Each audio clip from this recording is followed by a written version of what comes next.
नमस्कार, logic study में आप सभी का स्वागत है। आज हम निकलेंगे भारत की झीलों के एक शानदार सफर पर। और हाँ, हम उन सभी जरूरी फैक्ट्स को भी कवर करेंगे जो एग्जाम्स में पूछे जाते हैं।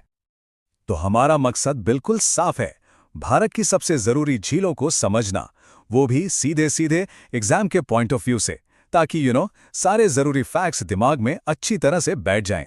तो हमारा सफर कैसा रहेगा? हम अपनी यात्रा उत्तर से शुरू करेंगे, फिर पूर्व की कुछ कमाल की झीलों को देखेंगे। इसके बाद पश्चिम और दक्षिण के दिग्गजों की बारी आएगी। फिर करेंगे एग्जाम फैक्ट्स का एक क्विक राउंड अप और अंत में एक मिस्ट्री लेक के बारे में भी जानेंगे। लेकिन आगे बढ़ने से पहले एक सवाल है, ऐसी कौन सी चीज है जो एक झील को दुनिया की इकलौती तैरती हुई झील बनाती है? इस सवाल को जरा ध्यान में रखिएगा। चलिए अब शुरू करते हैं। तो सबसे पहले हमारी लॉजिक स्टडी की मैप हमें ले जा रही है भारत के सबसे उत्तरी छोर पर। जी हां, हम बात कर रहे हैं जम्मू और कश्मीर की खूबसूरत वादियों की। यहां पर दो झीलें हैं जो बहुत ही जरूरी हैं। पहली है वुलर झील। याद रखिए, यह भारत की सबसे बड़ी मीठे पानी की झील है। यह फैक्ट तो एग्जाम में बार बार आता है। दूसरी है डल झील, जो श्रीनगर की जान है। और हां, एक छोटी सी एग्जाम टिप, जिन झीलों के नाम में नाग शब्द आता है ना, जैसे शेषनाग या अनंतनाग, वो ज्यादातर जम्मू और कश्मीर में ही होती हैं। चलिए अब उत्तर से निकलते हैं और भारत के पूर्वी हिस्से की ओर बढ़ते हैं। देखते हैं वहां क्या अनोखा है। और यहां हम पहुंच गए ओडिशा, जहां है चिल्का झील। अब ये क्या है? ये एक लगून है, मतलब समुद्र के किनारे खारे पानी का एक बड़ा हिस्सा जो एक छोटे से बैरियर की वजह से समुद्र से लगभग अलग हो गया है। और एग्जाम के लिए सबसे जरूरी बात, चिल्का भारत की सबसे बड़ी खारे पानी की लगून है। इसको नोट कर लीजिए। और अब हम आते हैं मणिपुर की लोकटक झील पर। यह मीठे पानी की झील है, लेकिन इसकी असली खासियत है फुमडी। अब ये फुमडी क्या बला है? सोचिए, ये वनस्पति, मिट्टी और दूसरी चीजों से बने तैरते हुए द्वीप हैं जो सचमुच झील की सतह पर तैरते रहते हैं। तो याद है वो शुरू वाला सवाल? हाँ, इन्हीं फुमड़ियों की वजह से लोकटक झील को दुनिया की एकमात्र तैरती हुई झील का खिताब मिला है। ये कितना कमाल का फैक्ट है ना? एग्जाम के लिए तो ये सुपर इंपॉर्टेंट है। चलिए अब पूर्व से निकलकर हम अपने सफर के अगले पड़ाव पर चलते हैं, पश्चिम और दक्षिण भारत की ओर, जहां कुछ और रिकॉर्ड ब्रेकिंग झीलें हमारा इंतजार कर रही हैं।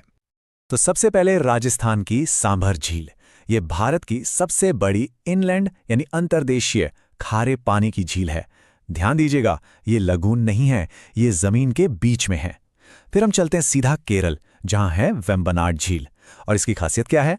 इसकी लंबाई। ये भारत की सबसे लंबी झील है। अच्छा, अब ये स्लाइड बहुत जरूरी है, क्योंकि यहां कंफ्यूजन हो सकता है। देखिए, वुलर सबसे बड़ी मीठे पानी की झील, सिंपल। चिल्का सबसे बड़ी खारे पानी की लेगून, मतलब जो समुद्र तट पर है। और सांभर सबसे बड़ी अंतर्देशीय खारे पानी की झील। एग्जाम में इन्हीं छोटे छोटे शब्दों का खेल होता है। चलिए अब वक्त है एक क्विक रिवीजन का। जो भी हमने अब तक पढ़ा उसे फटाफट दोहरा लेते हैं। ये हैं लॉजिक स्टडी के की टेकअवेज। सबसे बड़ी मीठे पानी की झील वुलर झील, जम्मू कश्मीर। सबसे बड़ी खारे पानी की लेगून चिल्का झील, ओडिशा। सबसे बड़ी अंतर्देशीय खारी झील सांबर झील, राजस्थान। सबसे लंबी झील वेम्बनाड झील, केरल। और हां, एक और बोनस फैक्ट, भारत की सबसे ऊंची झील है चोलामू झील, जो सिक्किम में है। ये स्लाइड तो समझ लीजिए आपके लॉजिक स्टडी नोट्स का परफेक्ट निचोड़ है। चलिए, हमारे सफर का आखिरी पड़ाव आ गया है और ये थोड़ा रहस्यमयी है। एक आखिरी सवाल, एक मिस्ट्री लेक के बारे में। भारत की वो कौन सी झील है जिसे कंकाल झील या स्केलेटन लेक के नाम से जाना जाता है? इसके पीछे की कहानी भी बड़ी दिलचस्प है। तो इसका जवाब है उत्तराखंड की रूपकुंड झील। इसे रहस्यमयी झील या कंकाल झील इसलिए कहते हैं क्योंकि इसके किनारे सैकड़ों साल पुराने मानव कंकाल मिले थे। सोचिए, ये इसे एक ऐतिहासिक और वैज्ञानिक पहेली बना देता है।